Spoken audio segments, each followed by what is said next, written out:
Most people remember Karen Carpenter for the voice, a haunting, velvety contralto that felt like a warm embrace. But the story of her life and her heartbreakingly early death is also etched into the very architecture of the places she called home. These weren't just properties, they were sanctuaries and prisons, stages for a private battle that raged far from the sold-out arenas. To understand Karen, you must walk through these halls, feel the silence in the rooms, and see how a desperate search for a place of her own became a map of her unraveling. This is the story of the houses that built Karen Carpenter and the home she was never able to find. Our story doesn't begin in a mansion, but in the quintessential American suburb. After moving from New Haven, Connecticut in 1963, the Carpenter family, Father Harold, Mother Agnes, and the two prodigiously talented children, Richard and Karen, settled into a modest tract home at 13024 Newville Avenue in Downey. It was a picture of post-war optimism, a single-story, unassuming house on a quiet street, indistinguishable from thousands of others across the sun-drenched landscape of Southern California. But inside, something extraordinary was taking shape. The garage, typically a space for lawn mowers and family cars, became a sonic laboratory. This was the crucible. Richard, the meticulous architect of their sound, would spend countless hours at the piano, arranging the complex harmonies and lush orchestrations that would become their signature. And Karen, initially the duo's powerhouse drummer, began to find her voice. The neighborhood kids likely heard the muffled thud of her drums and the faint, pure notes of her singing drifting through the garage door, the first echoes of a sound that would soon conquer the world. This house on Newville Avenue represented the foundation of their identity, grounded, family-oriented, and intensely private. The interiors were dictated by their formidable mother, Agnes. It was a home of practicality and order. The living room was for family, the kitchen was Agnes's domain, and every space was kept immaculately clean. For Karen, this environment instilled a deep-seated desire for domesticity. Long before the fame, she dreamed not of stages, but of a home of her own, a husband and children. She collected cookware, subscribed to home magazines, and fantasized about a life of quiet, suburban normalcy, a life that her own extraordinary talent would soon make impossible. This house was their launch pad. It was from this address that they were signed to A&M Records in 1969.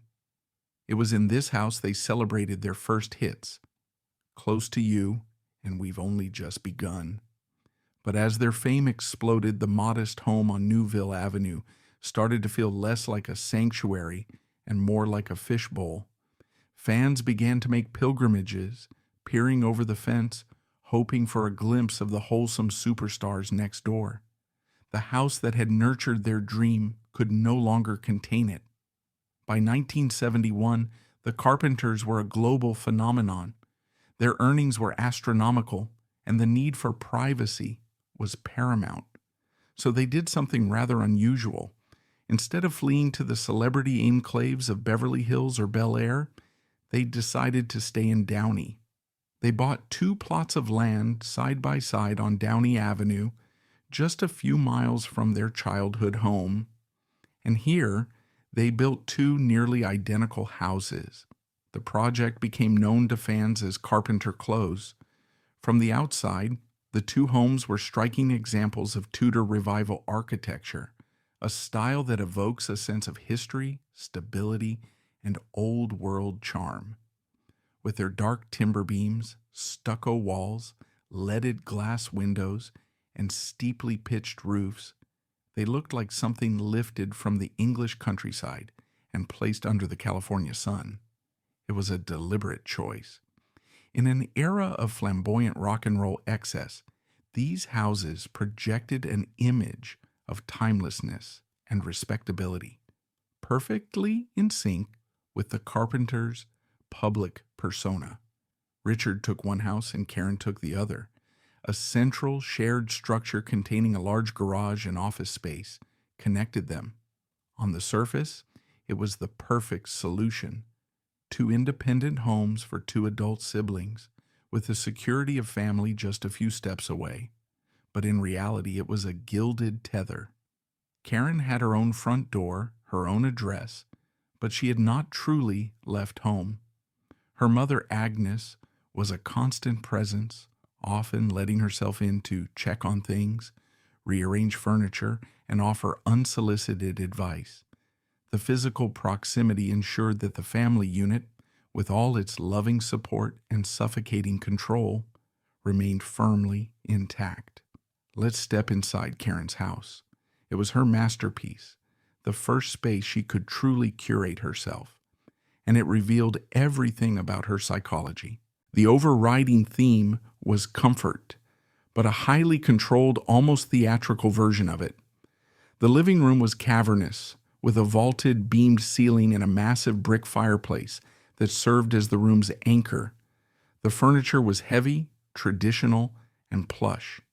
Deep sofas and wing-back chairs upholstered in floral and patterned fabrics. The colors were warm and earthy, deep reds, olive greens, and rich wood tones. It was a space designed to feel welcoming, yet it was so perfectly arranged, so immaculately kept, that it often felt more like a museum exhibit than a lived-in home. Then there was the kitchen. For Karen, this room was a paradox, a place of both passion and profound conflict. She adored kitchen gadgets. She had the latest Cuisinart food processor, top-of-the-line cookware from Le Creuset, and a collection of cookbooks that would rival a professional chef's. She would spend hours watching Julia Child on television, fascinated by the process of creating elaborate meals. Yet, this was the same woman who was beginning her secret deadly dance with anorexia nervosa. The kitchen was a stage for a performance of domesticity. She could control the ingredients, the process, the presentation, everything except her own relationship with food. It was a space of immense desire and equally immense fear. But the most telling room in the house was her walk-in closet. It was more than a closet. It was an archive of her illness, a temple of control. Friends who saw it described it with a sense of awe and unease. It was enormous and meticulously organized. Dozens of pairs of shoes were lined up in perfect rows. Sweaters were folded into neat color-coded stacks. And then there were the clothes, hung with surgical precision, arranged by size. As her weight plummeted, new, smaller clothes would appear, while the older, larger sizes remained like relics from a former life. This closet was the one place where her obsession with her body could be given physical form. Each hanger, each perfectly spaced garment, was a testament to her desperate need to manage the one thing in her life she felt she could truly command, her own shrinking frame. The 2 houses on Downey Avenue were also the backdrop for the peak of their success. Famous friends like Olivia Newton-John and Petula Clark were visitors. Lavish parties were thrown in the sprawling, manicured backyard.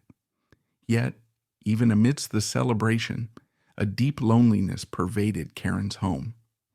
The grand dining room, with its long, polished table, was rarely used for the intimate family dinner she craved.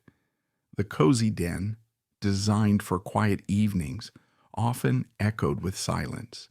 She had built her dream house, but she was often rattling around in it alone, the pristine rooms reflecting a life that looked perfect from the outside but felt hollow within. By the end of the 1970s, Karen was exhausted. The pressure to maintain the squeaky clean image, the constant touring, and her escalating health crisis had taken their toll. She yearned for a change, for a life that was truly her own, away from the watchful eyes of her family in Downey. And that desire for escape manifested in her next real estate choice, a move that would prove to be both a symbol of hope and the setting for her greatest heartbreak.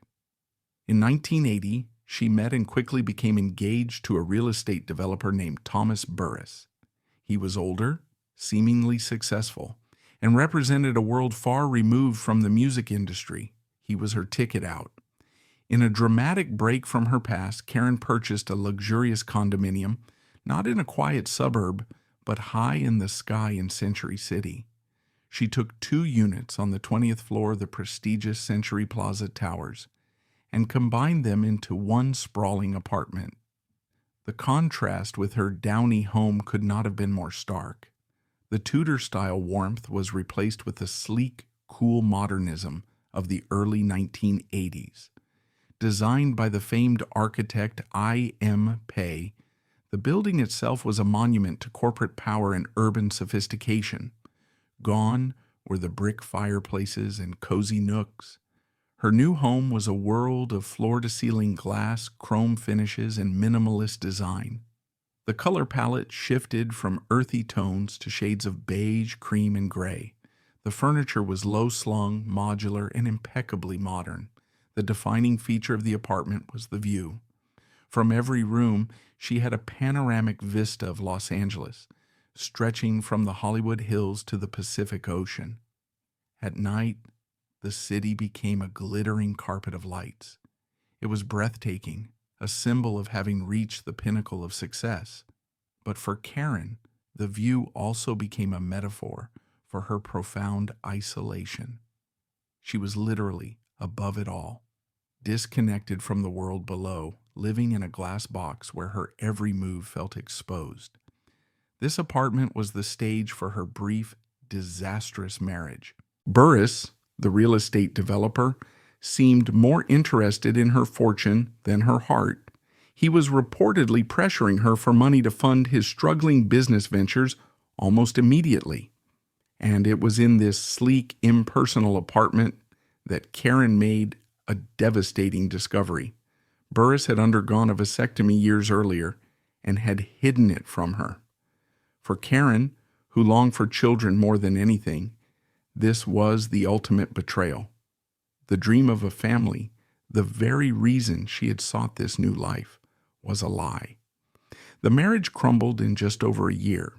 The Century City condo, once a symbol of her escape and future happiness, became a monument to her disillusionment. The sprawling, empty rooms amplified her loneliness. The spectacular views offered no comfort. It was a space designed by a man she no longer loved, in a style that never truly felt like her own. It was a high-tech, high-end cage, colder and more isolating than the one she had left behind in Downey. There's a little-known poignant story from this period. A close friend visiting the condo found Karen sitting alone in the vast living room, staring out at the city lights with one of her own records playing softly on the stereo.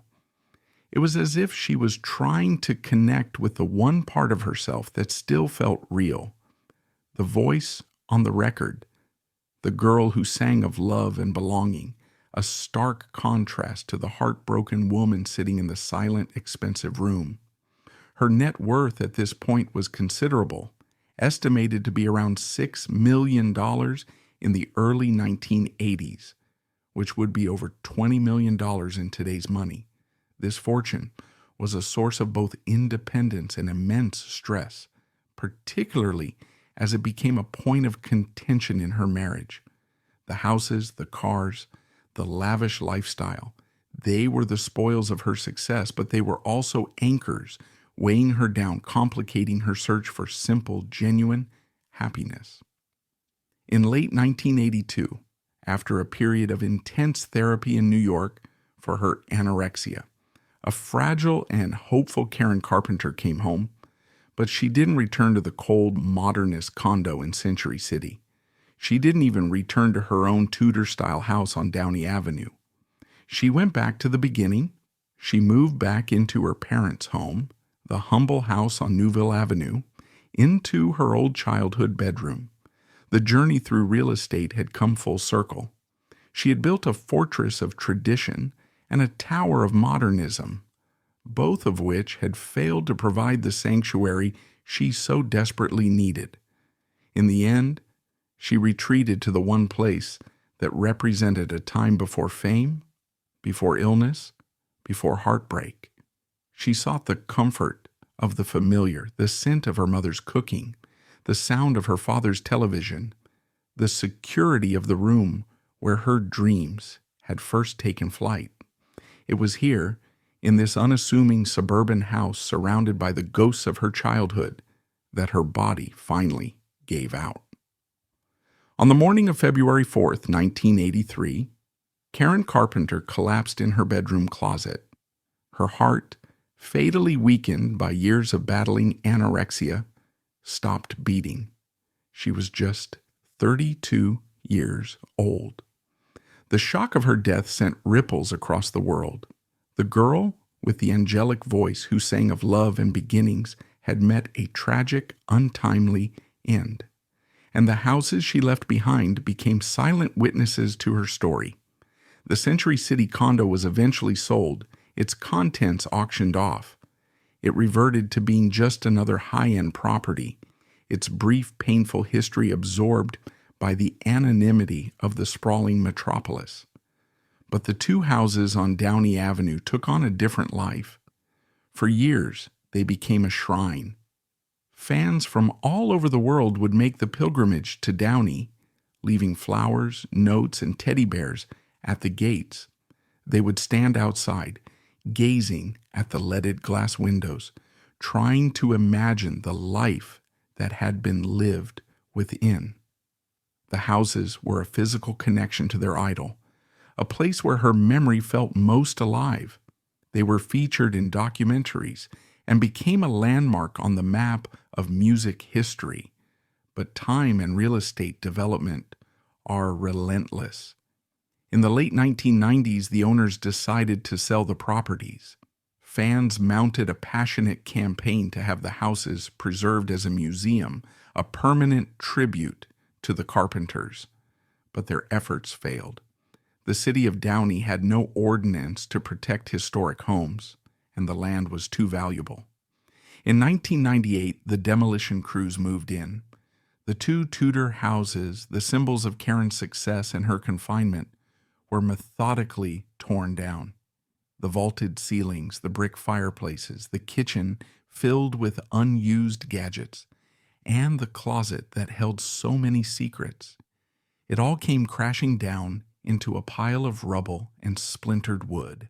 Today, the land where Carpenter Close once stood is occupied by a new development of modern, anonymous homes. There is no plaque, no marker, no sign that this was once the heart of the Carpenters' world. The physical evidence has been erased. Looking back, the trajectory of Karen Carpenter's real estate tells a profound and tragic story.